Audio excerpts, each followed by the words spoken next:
Kenapa saya manggil semua pendamping untuk ke depan? Yang pertama, saya nggak mau jauh-jauh dengan tenaga pendamping profesional. Selalu saya katakan bahwa tenaga pendamping profesional adalah anak kandung Kementerian Desa,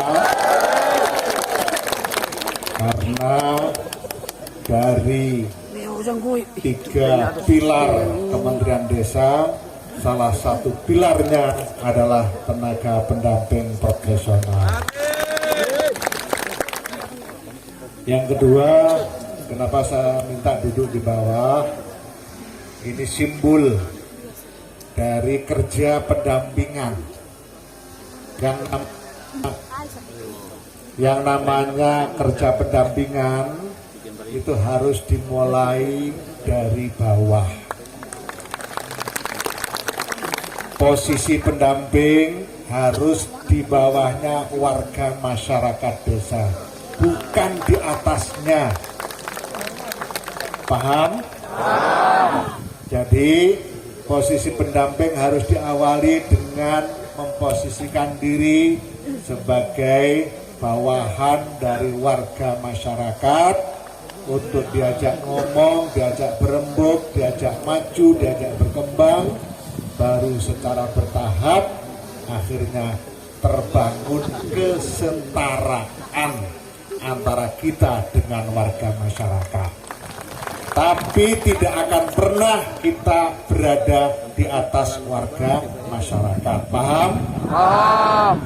Itu jadi 2 hal itu yang kemudian saya minta tenaga pendamping untuk maju ke depan, kemudian duduk di bawah, baik yang tadi di sana maupun yang tadi dapat penghargaan tadi, termasuk dapat duit tadi. Ya meskipun dapat duit tetap duduknya di bawahnya warga masyarakat.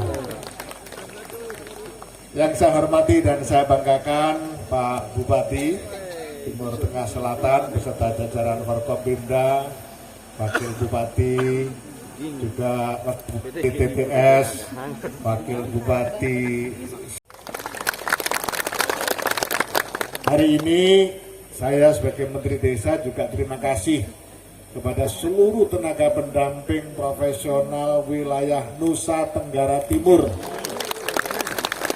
yang telah melaksanakan jambore nasional bertepatan dengan rangkaian Hari Bakti Pendamping Desa. Kenapa saya datang ke sini? Ceritanya singkat. Ibu Kepala Badan, Profesor Dr. Lutfiah menyampaikan, Gus Menteri, tanggal 7 waktunya Hari Bakti Pendamping Desa. Kita laksanakan di mana? Di Jakarta, di Surabaya, di Bandung, di Jogja. Saya jawab, tidak di semua tempat itu. Lalu di mana? Di NTT. Kenapa di NTT? Kebetulan saya dengar teman-teman tenaga pendamping profesional di NTT sedang melaksanakan jambore nasional. Oleh karena itu kita dukung, kita semakin sukseskan sebagai wujud perhatian kita kepada tenaga pendamping profesional. Dan dari Nusa Tenggara Timur saya gulirkan, saya deklarasikan tiap Hari Bakti Pendamping Desa harus kita laksanakan jambore nasional. Insyaallah tahun depan kita laksanakan secara besar-besaran se-Indonesia. Kalau perlu kita akan minta pinjam tempat, jangan di NTT lagi, itu ada tempat yang tiap tahun dipakai jambore pramuka, Cibubur. Jadi kita canangkan tahun 2024 jambore nasional pendamping desa dalam rangka Hari Bakti Pendamping Desa di bumi perkemahan Cibubur. Setuju? bertemu dengan seluruh pendamping desa se-Indonesia. Kita bertukar pikiran, bertukar pengalaman, mengakrabkan diri, dan menunjukkan pada dunia bahwa desa-desa hari ini begitu maju. Salah satunya di samping karena kepala desanya hebat, bupatinya hebat, warga masyarakatnya hebat, juga karena pendamping desanya luar biasa. Nah, ini bagian penting dari sebuah proses pembangunan. Teman-teman sekalian, tugas kita tidak ringan, tapi bukan berarti tidak bisa kita laksanakan. Banyak yang tidak paham atau salah memahami. Seakan-akan kalau desa-desa sudah mandiri, tidak lagi diperlukan adanya tenaga pendamping profesional. Itu tidak tepat. Justru semakin mandiri desa, maka semakin butuh kehadiran tenaga pendamping profesional. Kenapa? Jawabannya singkat. Prinsip pemanfaatan dana desa adalah pertumbuhan ekonomi dan peningkatan SDM. Kalau desa sangat tertinggal dan tertinggal, masih banyak bicara tentang kebutuhan infrastruktur. Jalan poros desa, irigasi tersier, tambatan perahu, dan lain-lain. Semakin tinggi tingkatan kemajuan desa, sampai pada tingkat mandiri, seakan-akan urusan infrastruktur selesai. Tapi jangan lupa, kebutuhan membangun masih sangat dibutuhkan lebih dari sekedar membangun infrastruktur. Apa itu? Pertumbuhan ekonomi dan peningkatan SDM. Ini tidak akan pernah selesai. Sampai kapanpun, negara semaju apapun tetap berpikir tentang pertumbuhan ekonomi dan peningkatan SDM. Nah, oleh karena itu, karena kompleksnya hal yang harus dibangun, maka kehadiran tenaga pendamping desa atau tenaga pendamping profesional terus dibutuhkan untuk mendampingi pembangunan dan pemberdayaan masyarakat desa. Ini harus dijelaskan.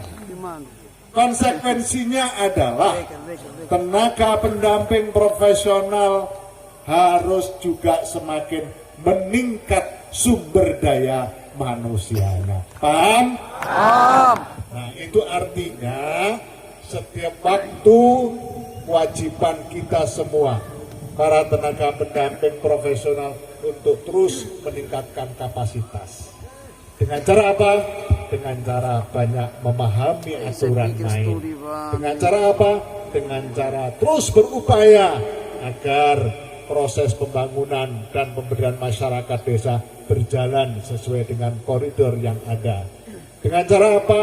Dengan cara terus melakukan proses pendampingan dari waktu ke waktu tanpa mengenal lelah, tanpa mengenal jenuh, tanpa mengenal waktu, karena memang tenaga pendamping profesional tidak diadakan dengan batasan kerja waktu tertentu. Masih ingat apa yang saya sampaikan? Pendamping desa tidak punya jam kerja, paham? Paham. Artinya apa? Pagi, siang, sore, malam, sewaktu-waktu warga masyarakat desa membutuhkan, pendamping desa harus hadir. Itulah pentingnya tenaga pendamping profesional desa. Lalu bagaimana dengan kesejahteraan? Jangan khawatir, pada saatnya nanti akan berubah. Gitu Pak Bupati, pasti akan ditingkatkan. Nah, jadi teman-teman sekalian, saya nggak usah berpanjang-panjang.